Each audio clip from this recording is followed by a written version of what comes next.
Nosso cordial boa noite a todos os queridos amigos, irmãos e visitantes também que se encontram aqui em nosso meio. Nesse instante nós vamos curvar as frontes e pedir a Deus a iluminação do Espírito Santo. Querido Pai que está nos céus, nesse instante vamos abrir a Tua palavra, que o Teu Santo Espírito fale a nossa mente e aos nossos corações. É que nós pedimos por Jesus. Amém. Vamos abrir nossa Bíblia no texto de Isaías 58, verso 11. Gostaria que o irmão Natanael fizesse a leitura para nós nesse instante.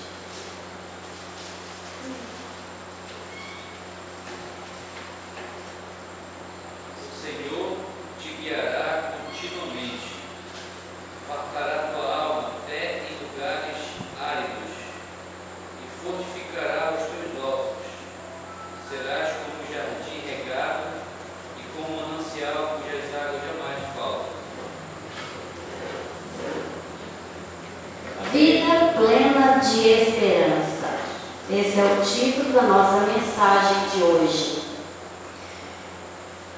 Você já teve o prazer de conhecer um belo jardim ou de viver em uma casa que tenha flores para se cuidar? O zelo pelo jardim, ao lidar com as plantas, pode fazer muito bem para a nossa vida. Jesus usou muito, desses, assim, de plantas, de animais, para poder nos falar e nos dar lições através da natureza. E Jesus tem esse cuidado conosco também. A natureza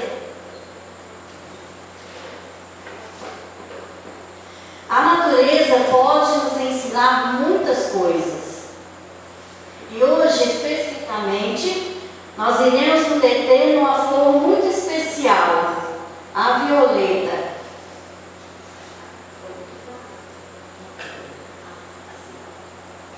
Prestem bem atenção assim, nas folhas e nas flores. Nós vamos nos deter nessa flor, porque essa flor tem uma preferência nacional muito grande. Essa flor, ela é fácil de se cuidar, mas tem alguns detalhes que o jardineiro ou floricultor, ele tem que ter alguns cuidados com esta flor.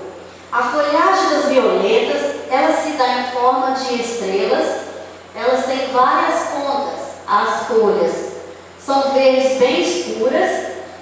Não sei se dá para vocês observarem, os caules dela também bem longo, as folhas são peludinhas em cima e essas folhas não podem molhar também. É um cuidado especial na hora de regar.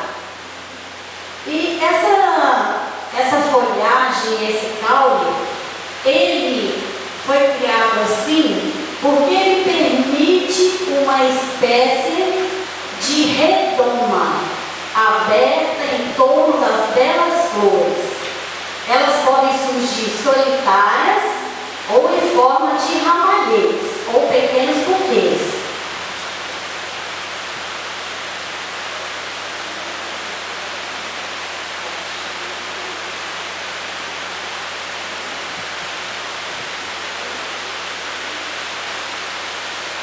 Vocês reparem bem que as folhas são bem grossas e elas são peludas. Essa é a proteção que as flores têm. E, embora seja bem fácil de se cuidar, essas flores precisam, apesar de serem delicadas, elas precisam de, no mínimo, 3 horas de sol mesmo, para elas florescerem cada vez mais.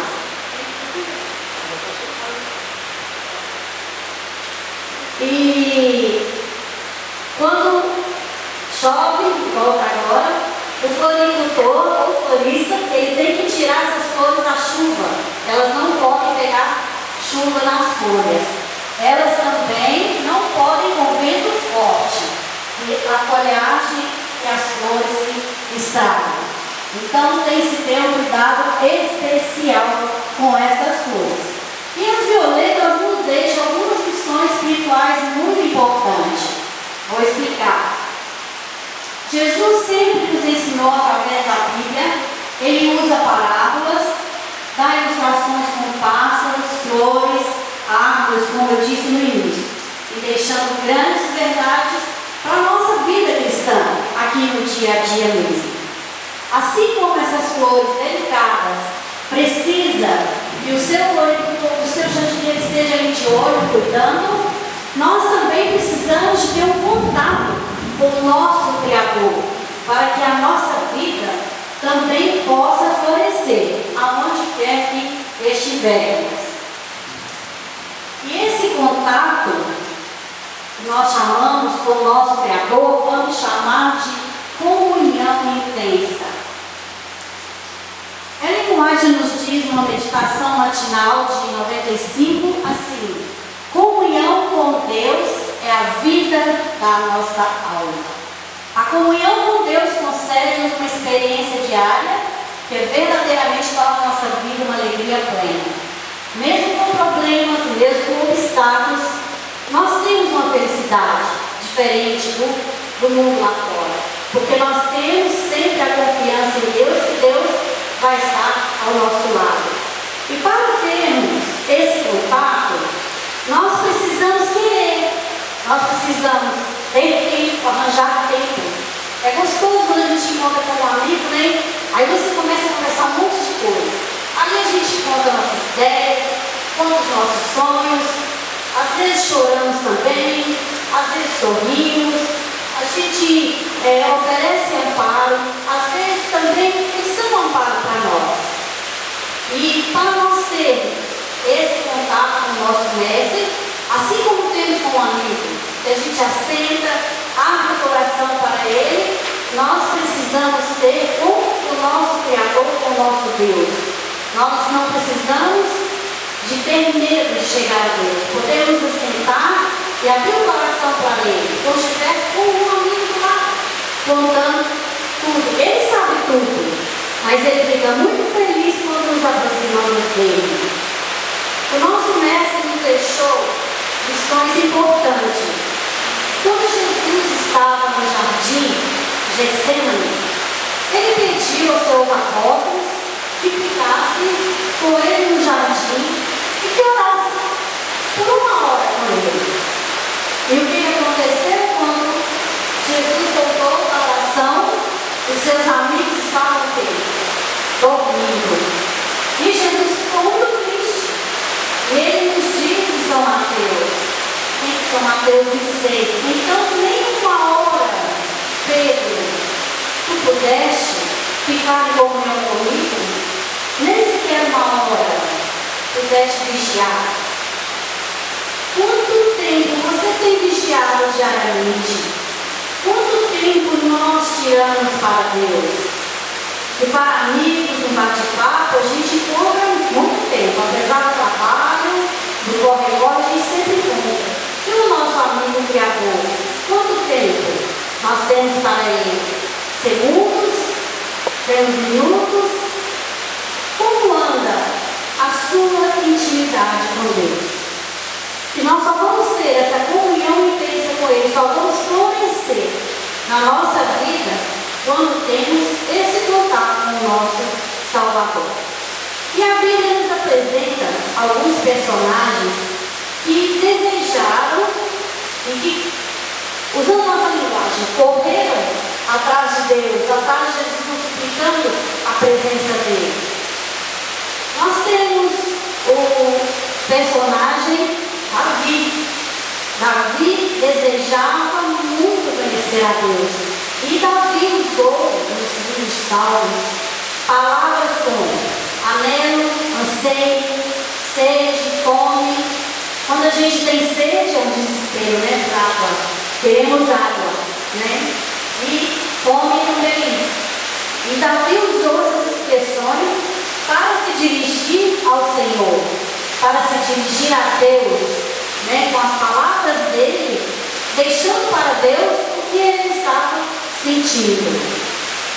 Tem outro personagem também, chamado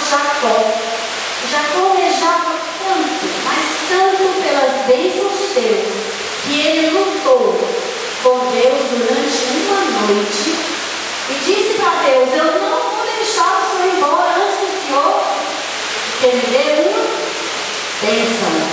O Senhor tem que me abençoar para depois partir. Meus queridos amigos, irmãos e visitantes, Deus não fica com raiva, não fica aborrecido quando brigamos com Ele, quando discutimos com Ele, pedindo explicações. Deus me ajuda, eu fiz assim, mas a minha mente não alcança tanto. Eu preciso que o Senhor me esclareça e muda minha mente, me dê sabedoria. É brigar com Deus, é pedir para Ele. E Ele fica feliz, Ele não fica triste. Deus fica feliz quando você está argumentando com Ele. Porque nesse argumento, nessa fala com Deus, nós estamos nos aproximando mais dele. E é isso o que Ele quer para a nossa vida. Que a gente se aproxime mais dele a cada dia. E para sermos vencedores dessa vida aqui, somente com essa comunhão diária com Deus. Vamos tirar um tempinho a mais. Eu luto também com esse tempinho para Deus. Para sentar, estudar lição, estudar a Bíblia, ficar em contato. A nossa vida é uma forma, mas a gente necessita desse contato com o nosso Deus a cada dia. E essa comunhão que se dá através da oração, nós vamos chamar de a retoma da oração. Assim como falei no início, a retoma em volta das flores da violeta.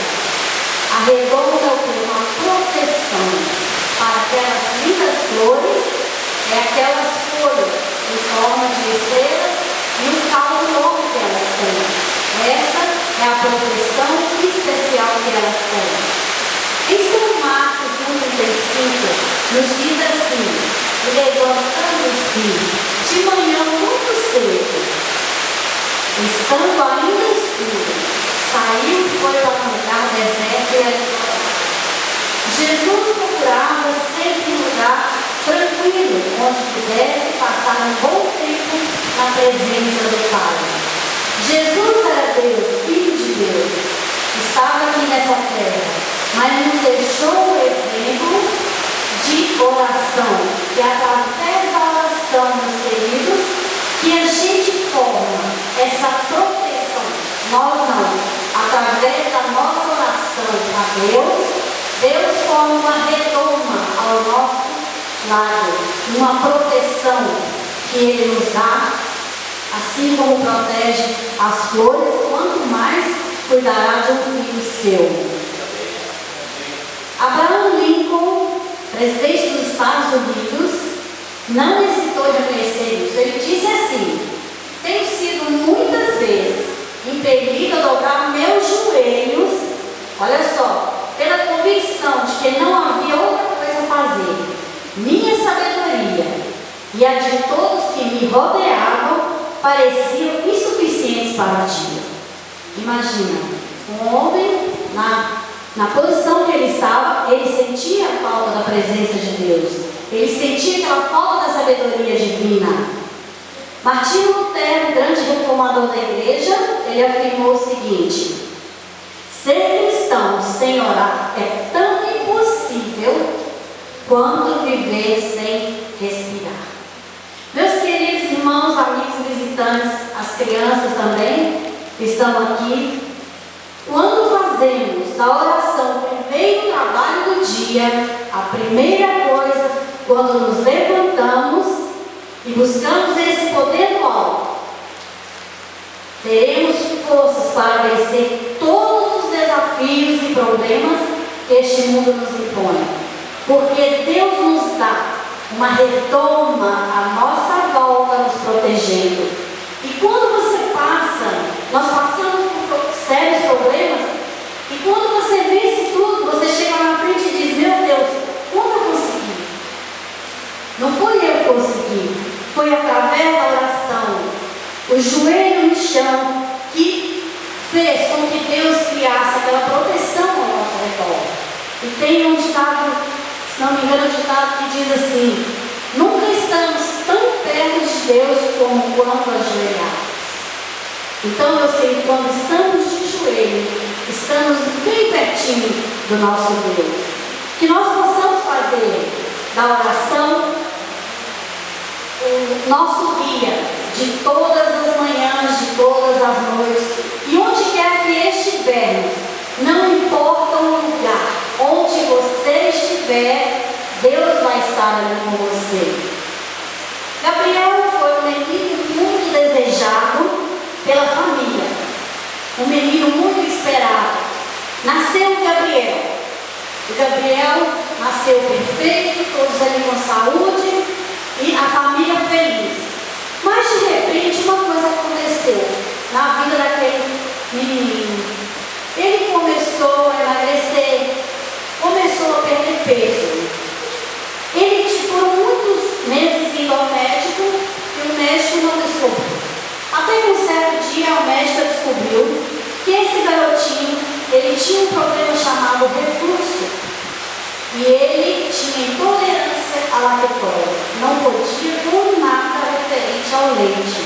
E tudo que ele comia, ele voltava. E esse garotinho, aí já não sentia fome e começou a perder peso. Como toda boa mãe sabe, é um sofrimento, né? Eu, filhinho, sofrendo aqui. Ele não sabe falar, é um bebezinho, não sabe se expressar. E aquela criança não queria mais comer, só emagrecendo.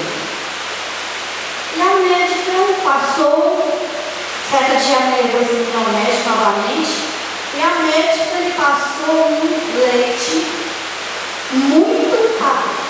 Ela disse que esse leite era para melhorar a flora intestinal e para essa criança começar a ganhar peso.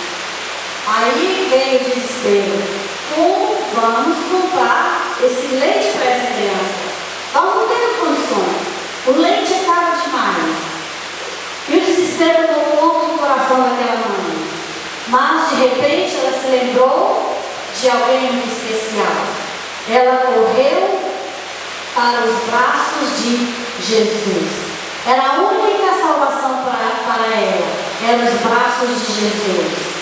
E aquela mãe clamou ardentemente que Deus curasse o seu filho. E ela pediu mesmo e implorou que curasse o seu filho e que ele não precisasse mais tomar aquele leite caro. E Deus atendeu a oração dessa mãe. Deus foi fazendo um milagre na vida do Gabriel. E o bebê, e orientou a mãe a usar alguns também produtos, remédios da natureza. E o Gabriel, com 6 meses, já estava recuperado. Ele podia comer de tudo, podia beber qualquer tipo de leite que não tinha mais problema. O menino ficou totalmente curado. A Bíblia nos diz, irmãos, em Isaías 40:31, que os que esperam no Senhor renovam suas forças.